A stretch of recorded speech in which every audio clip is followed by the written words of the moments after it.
Joining us to talk more about this, Scott Schober. He's the president and CEO of Berkeley Veritronic Systems. Scott, thanks so much for taking time to talk to us. Let's get right to it. CrowdStrike's simple failure and the impact on travel, airports, banking, healthcare. How does it bounce back from something like this, and what kind of damage do you think has been done, not only from the frustration of people, but perhaps to the bigger issue, the companies that it's out there to take care of? Well, certainly you make a good point. The damage is done, and a lot more damage is going to happen as this unfolds over time.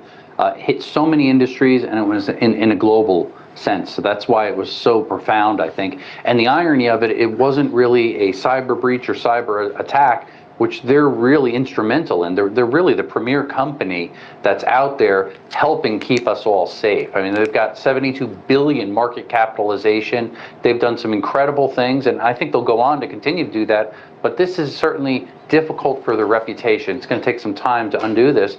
And as you mentioned, some of the areas that were disrupted, really the transportation industry, that was the worst. And in particular, the airlines. And still, we're seeing the effects of this with Delta still struggling with more cancellations today, well over 5,000 cancellations already, and delays and disaster down in Atlanta as far as the airport.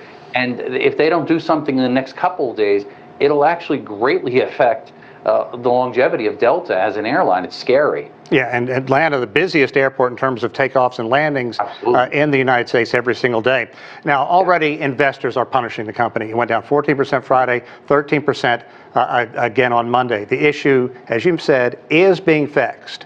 But IT experts say this is probably going to end up being one of, if not the biggest outage ever. Yeah, it clearly is the single biggest IT outage ever, going back as far as we know.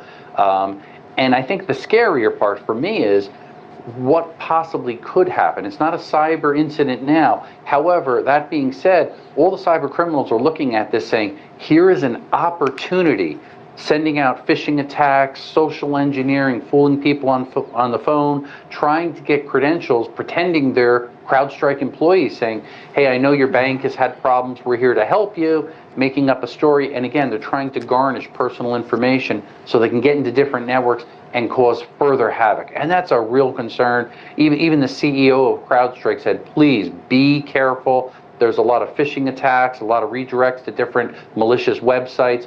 Use caution and call CrowdStrike if there is a problem. Let them vet it and verify it before you give out any information. Yeah, that's some good information there. You talked about cyber criminals. Let's look at the residual delays and the cancellations, the fallout for this company, and what firms are doing now to shore up plans for the future in case something like this happens down the road. Because as you mentioned, I don't care what kind of gold standard you are as a company. Once you're tarnished, it sticks with you. Yeah, and that's a brilliant point. And I think companies that are hearing this need to really think about what's plan B. Because if and when this happens again in the future, if there's another big IT outage, what's your plan? You have to have a contingency plan so you can go to your backup data, so you can go to pen and paper, so you could, get boarding passes for people so they could still fly, so you could still cut checks if you're a bank and other things like that. Right now, all of us are too dependent upon this digital economy that we're in. And when everything's digital and one major problem or glitch happens like this, it turns into a major disaster. So having a plan B, how do you continue your business functioning and staying safe, is really important. So I think a lot of companies have to back up and do their homework now in case this happens again. Scott, we haven't talked about Windows, Microsoft's role in all of this. What impact does it have on Microsoft's brand, and what, if any, role does Microsoft have in this? Well, certainly there's some culpability here with Microsoft, obviously, because they're a close partner with CrowdStrike. Unfortunately, I hate to say this, many people are kind of complacent because we're used to the Windows blue screen of death over the years with updates and problems and patches. We kind of grown used to it. But what we're not used to is when the premier cybersecurity company makes a mistake. And in reality, it's CrowdStrike that really sent the file out that had a problem in it that went over to Microsoft. So I guess there's a little more culpability there, but still, Microsoft probably is part of this, the blame game, I think. The harder part is who's going to pay for it all. Yeah. That's what really doesn't make much sense yet. Okay, you talked about some of the biggest takeaways in all of this. Moving forward, some kind of disruption like this, what can companies do to focus on the future? Do you think people are going to be looking for new cybersecurity companies out there to take over for them?